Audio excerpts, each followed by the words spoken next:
l'ami Laurent Guillaume. Un vu d'ici particulier aujourd'hui, un coup de cœur en altitude. Oui, c'est pas vraiment de la montagne, mais quand même, on va prendre de la hauteur, on va prendre de l'altitude.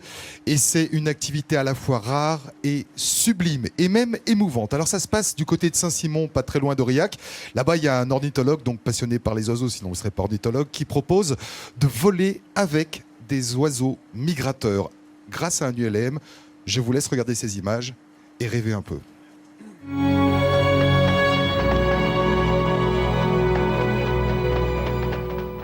Qui n'a pas une fois dans sa vie imaginé être un oiseau pour partir à tire d'aile et survoler les montagnes?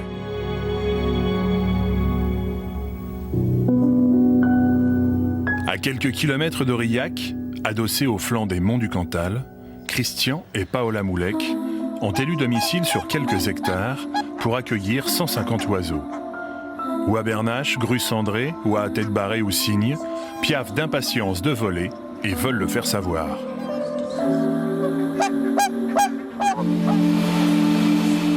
On a découvert les images de Christian et Paola lors du film de Jacques Perrin, Le Peuple migrateur, avec lequel ils ont collaboré pendant 2 ans.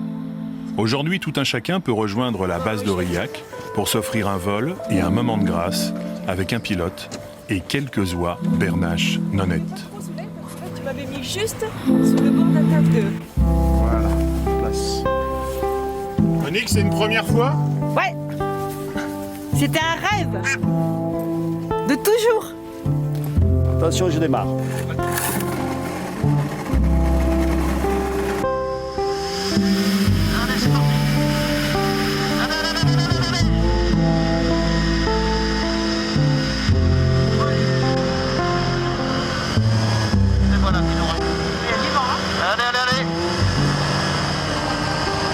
Allez les donettes.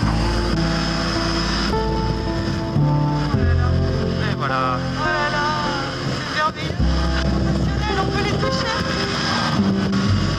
Voilà, donc en vol, elles se laissent caresser sans problème. Ouais. Pas évidemment les Ouais, bien sûr, celles qui sont... violenter, mais Oh, qu'elles sont belles. Merveilleux rêve.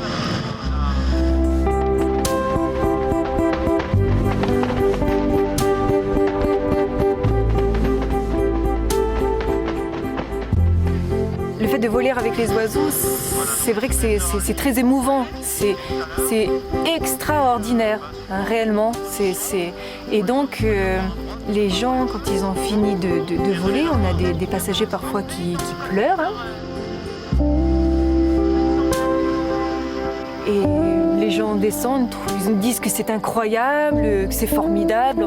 Ils auraient voulu voler, encore revoler, ne pas s'arrêter. Donc c'est très sympa. L'avantage qu'il y a dans cette région-ci, c'est qu'il n'y a pas beaucoup de vent. Hein. Il y a un vent thermique dans la journée, mais en fait, par rapport à des régions de bord de mer, etc., ou des plateaux, on a peu de vent. Donc c'est assez confortable. Quand on est en ULM et on va à la basse vitesse comme ça, on est un peu comme un papillon. Hein. On subit un peu les éléments. Et c'est une région qui est très confortable pour ça. Il n'y a pas beaucoup de vent en fait.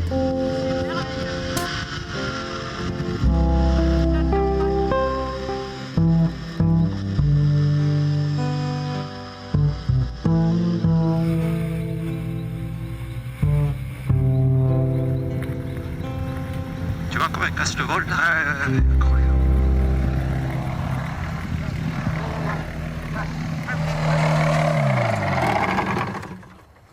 Et voilà. Sensationnel. C'est un des plus beaux moments de ma vie. Carrément. Ah ouais, j'ose le dire. Je suis partie avec un cœur de colibri et j'ai volé avec un cœur d'oiseau migrateur. C'est le rêve absolu. C'est donc sensationnel, vraiment.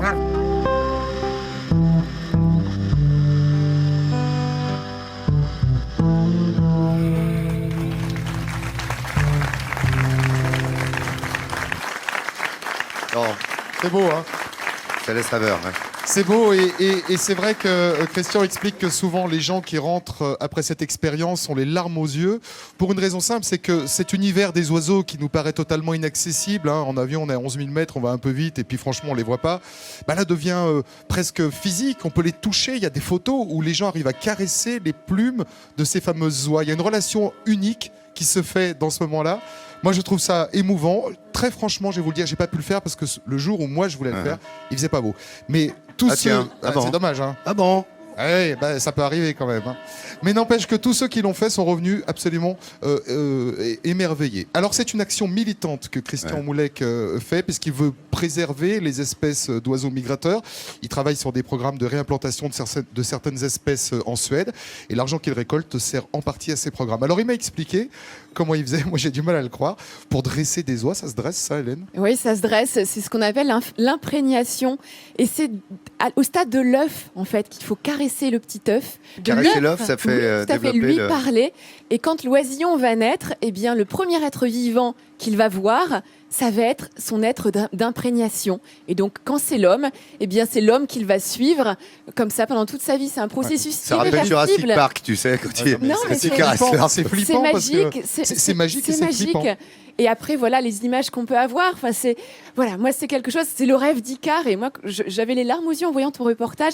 Et j'ai qu'une envie, mais c'est de pouvoir voler moi aussi avec les oiseaux. Laurent, Alors faut quand même faire Laurent. gaffe quand on mange un œuf à la coque parce que s'il y a un poussin qui sort, il te suit toute la nuit, quoi. C'est ça. Non, mais justement, c'est très intéressant parce que ici, c'est la limite sud de la région où on élève les oies pour autre chose que pour le foie.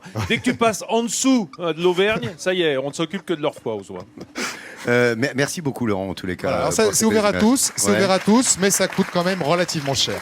Ça coûte assez cher. Enfin, tu nous l'as fait partager, là. Et je te remercie.